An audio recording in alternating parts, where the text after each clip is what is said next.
நான் சொல்லிட்டேன், அவர் தான் கேட்க மாட்டேங்கிறாரு. நம்ம எதுக்குமே நான் வெளில படுக்கணும்? பாட்டி தானே சொன்னாங்க வர வர மாறி படுக்கணும்னு. பா நீ பாட்டி ஃபோன் போடுப்பா. ஏய் ஏன்டா அவங்க தூக்கத்துக்கு கெடுக்கிற? எல்லாம் ஒண்ணு வேண்டாம். அப்புறம் என்னப்பா அவன் வெளில வர மாட்டான்ப்பா. அவரு ரொம்ப டயர்ட்ல தூங்கிட்டாரு. சும்மா அதே சொல்லிட்டு இருக்காத, அவன் நடிக்கிறான். டேய் ஓடுகளே வெளில வாடா. பாருங்க நைட்ல எப்படி கத்திக்கிட்டு இருக்கான்னு. ஏய் முத்து, பார்த்தவனை ரொம்ப அசதியா தான் வந்தான், நல்லா தூங்கிட்டான். நீங்க ஒண்ணு பண்ணுங்க, நீங்க ஏன் ரூம்ல படுத்துக்குங்க, நாங்க 2 பேரும் வெளியே படுத்துக்கிறோம். ஏங்க நாம எதுக்குங்க வெளியே படுக்கணும்? அவனை நல்லா தூங்க வேண்டாமா? 2 பேத்துக்கு வேலை இருக்குல்ல. நீ போய் பாய் தலைகாரம் எல்லாம் எடுத்து. வேணாப்பா, நீ ஏன்பா வெளில படுக்கணும்? பரவாயில்ல, ஒரு நாள் தான்டா. இல்லப்பா இருக்கட்டும், வெளியே டஸ்டா இருக்கும், உனக்கு ஒத்துக்காது. நீ உள்ளே தூங்குப்பா, நாங்கள் 2 பேரும் மாடல போய் படுத்துக்கிறோம்.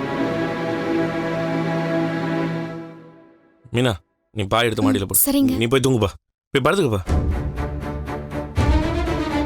நல்லா பண்றீங்க, பாத்துக்கிறேன். நல்ல வேலைமா, எங்களை வெளியில தள்ளிடுவானு நினைச்சேன், போயிட்டான். நீ போய் நிம்மதியா தூங்கு போ. Good night aunty.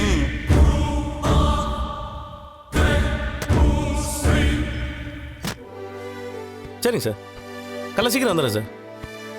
Okay sir.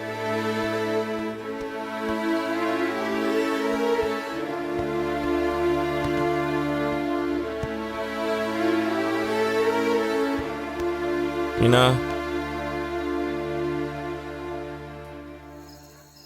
Sorry Meena. எதுக்குங்க? இல்லை நீ 2 பேரும் வெளில உட்காந்துருக்குறோம், கீழே ஒருத்தனை பார்த்தியா? இத்தனை நாள் வேலைக்கு போகாதவன் இன்னைக்கு ஒரு நாள் வேலைக்கு போயிட்டு சேரில் உட்காந்துட்டு வந்துட்டு ரொம்ப டயர்டில் தூங்குறானாமா. அவன் வேணும்னே பண்ணுறான் தான் நினைக்கிறேன். அப்பா தடுத்துட்டார், இல்லைன்னா அவனை அடிச்சு இழுத்து வெளில போட்டிருப்பேன். அதெல்லாம் எதுக்குங்க? நமக்கு ரூம் இல்லைன்னா என்ன, இதுவே நல்லா தானே இருக்கு. சும்மா நீ ஒன்றும் சொல்லிட்டு இருக்காத. என்ன விட்டு கொடுக்குறியா? இப்படியே விட்டு கொடுத்து தான் நீ நான் இங்கே வந்து உட்காந்துருக்குறோம். எனக்கு நல்லா தெரியும், அவன் வேணும் தான் ரூமை பிடிச்சி படுத்து தூங்கியிருக்கிறான். பாட்டி சொல்லிட்டு போனதுக்கப்புறமும் இவன் இப்படி பண்ணுறான்னா என்ன அர்த்தம்? நான் பெரிய வேலை பார்க்குறேன், பெரிய ஆளுங்கிறத காட்டுறானாமா.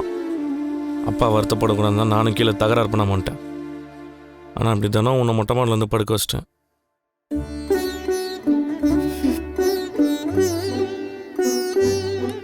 புதுசா இருக்கு இல்லையா? அதே பழைய மூஞ்சி தான் இருக்குது.